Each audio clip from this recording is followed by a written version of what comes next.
America, land of the free, home of the brave.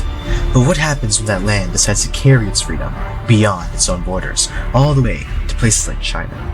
The United States did not just expand overseas, it tested its power, its purpose, and ultimately was reborn.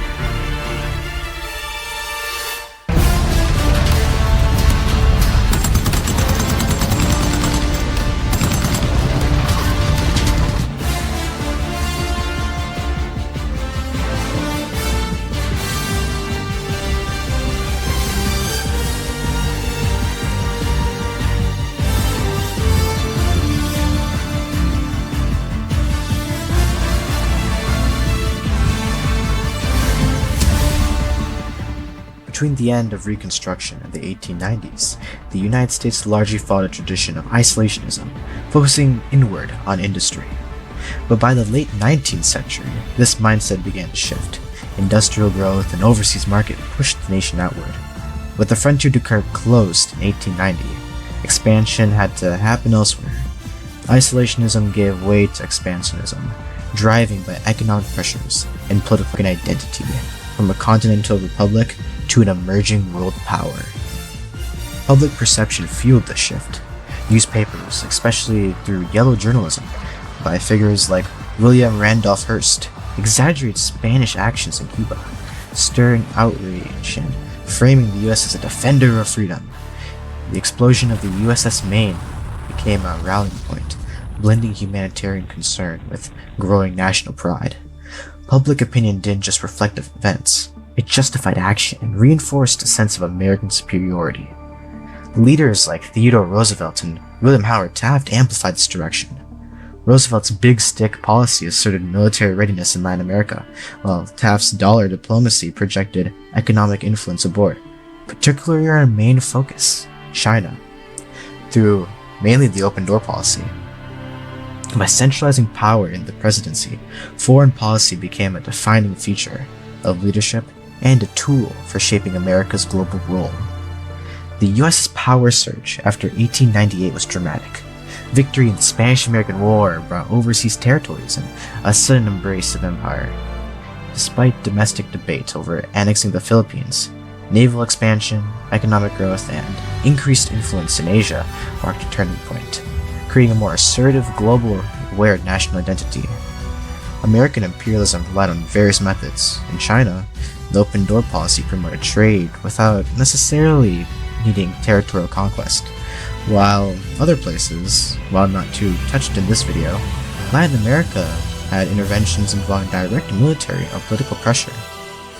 Economic leverage, diplomacy, and force were tools supplied flexibly but always towards expansion. At its core, imperialism blended economic motives with moral rhetoric. Industrialists sought new markets and resources, while politicians and media framed expansion at spreading democracy and Christianity. Social Darwinism and the civilizing mission gave a moral gloss to economic goals, creating a national identity that saw America as both benevolent and powerful in the eyes of its people. This tension between economic ambition and moral justification became most visible in US policy towards China, where specific leaders and ideologies shaped how both nations viewed imperialism. But let's dive deeper into how the great US of A cemented itself as a global power, specifically in China. The tension between economic ambition and moral justification became most visible in US policies towards China, where specific leaders and ideologies shaped how both nations viewed imperialism. American involvement in China during the age of imperialism was shaped by ideologies of economic expansion, paternalism, and global imperialism. As the United States gained victory from the Spanish-American War, the United States emerged as a world power and began seeking overseas markets. Many American leaders believed it was their duty to modernize and economically boost other nations. A key figure representing this ideology was Secretary of State John Hay, who introduced the open door policy. This policy called for equal trading rights in China for all foreign nations and prevented any single power from fully colonizing the country. In contrast, many people in China viewed foreign involvement as a threat to their sovereignty and traditional culture. This reaction was mainly driven by the ideology of Chinese nationalism and anti-imperialism. A key figure representing this resistance was Chinese Empress Dowager Cixi, who was against American modernization in fear of it weakening China. Her super conservative policies encouraged hostility towards foreigners and contributed to the rise of Boxers, a nationalist group that sought to remove foreign powers from China. The Boxer Rebellion reflected the growing anger among Chinese citizens who believed foreigners were exploiting their country's resources and ignoring Chinese authority. Later, China eventually ended the Boxer Rebellion. However, interference from Japan and the start of World War II eventually ended the U.S.'s hopes for the open door policy to continue. The imperialist goals set by the United States mostly benefited American ideals and led to Chinese rebellion as they made decisions for the nation without the consideration of Chinese officials. The United States' involvement in China during this period had lasting effects on both nations. For the United States, it confirmed the country's transition from a nation focused on continental expansion to one actively participating in global affairs in order to gain power and influence. The open door policy expanded American trade opportunities and established the length to which the U.S. would intervene to protect its interests overseas. These events demonstrated the power of imperialist ideology in shaping foreign policy, and American leaders justified their actions through the beliefs in economic prosperity, modernization, and civilizing mission. The clash of ideologies between the United States and China not only led to conflict, but also influenced future U.S. involvement in Asia. Overall, the U.S. policy towards China was significant because it marked the nation's rise as a global power and expanded its access to international markets, which allowed for the United States to establish patterns for foreign intervention that will continue into the 20th century. Given the contrasting perspectives between the United States and China regarding American involvement and the open door policy, it's tended to understand the broader geopolitical landscape of China during said era, characterized by internal weaknesses and the encroaching influence of European powers, which ultimately created the exact specific conditions for the United States to define its pre-involvement strategies. China's state before significant U.S. involvement was characterized by internal turmoil and external pressure from European powers, which set the stage for America's strategic decisions. The weakening dynasty struggled with widespread rebellions and the imposition of unequal and unfair treaties, creating an environment ripe for foreign intervention. This exact situation presented the United States with both a perceived threat and an opportunity, a threat that other nations were gaining exclusive economic footholds, and an opportunity to assert its own influence without necessarily claiming territory. Understanding this pre-existing dynamic is crucial to grasping how America's subsequent actions in China, driven by the desire to maintain an open door, helped define its national identity as a trading power and a proponent of open markets in theory, rather than a direct territorial conqueror in Asia. This careful positioning began to shape how America saw its role on the global stage, distinct from the overt colonial ambitions of European nations. It was within this environment of a weakened China and competing global powers that the United States began to strategically define its own interests and roles, leading to its decision to focus on China not as a conquest, but as a vital market. The strategic decision of the United States to focus on China as a market and a player in global politics during this era significantly molded its emerging national identity as an economic and diplomatic power. The pursuit of the Chinese market, especially after gaining Pacific bases, fueled a sense of American expansionism, suggesting that the nation's economic dominance and democratic ideals made it uniquely suited to engage globally. The open door policy, while supposedly beneficial to China, was fundamentally about securing American economic interests and preventing exclusion by rival powers.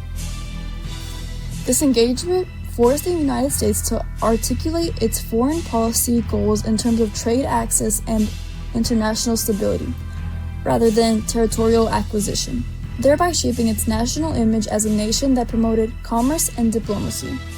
This era saw America begin to see itself as a vital player in global economic affairs, influencing its self-perception and international reputation.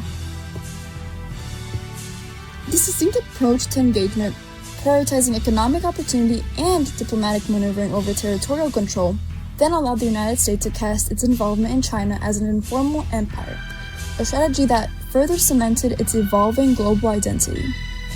The United States' choice to pursue an informal empire in China as opposed to the formal colonization practiced by European powers profoundly shaped its national identity during the period 1890 to 1912. By advocating for the open door policy, the United States presented itself as a supporter of Chinese sovereignty while securing its own economic advantages, differentiating itself from plain imperialists. This approach allowed Americans to view themselves as more enlightened and strategic in their global interactions, emphasizing trade and influence over direct rule. Such distinction allowed the United States to project an image of itself as a leader of a new, more modern form of international engagement, one that prioritized economic expansion and diplomatic maneuvering. This played a critical role in shaping America's national identity as a major world power with a unique, less noticeably colonial approach to foreign policy. Western imperialism saw various changes within China. With the open door policy, China saw an influx of new materials and manufactured goods coming from the recently industrialized America. These created conflict between many Chinese, who desired to stay away from foreign powers, especially after the Opium Wars. Foreign influence from America, which was further piled on by other nations hoping to establish their sphere of influence in the region, helped to unite China against foreign trade. Similar to the Philippines, who were also affected by America's reach, there was a general distaste of foreign influence in China when America came in. Although China was certainly less developed than their foreign neighbors, most citizens were still against having other nations dictate their country's trade. America's intrusion also led to the end of the self-strengthening movement.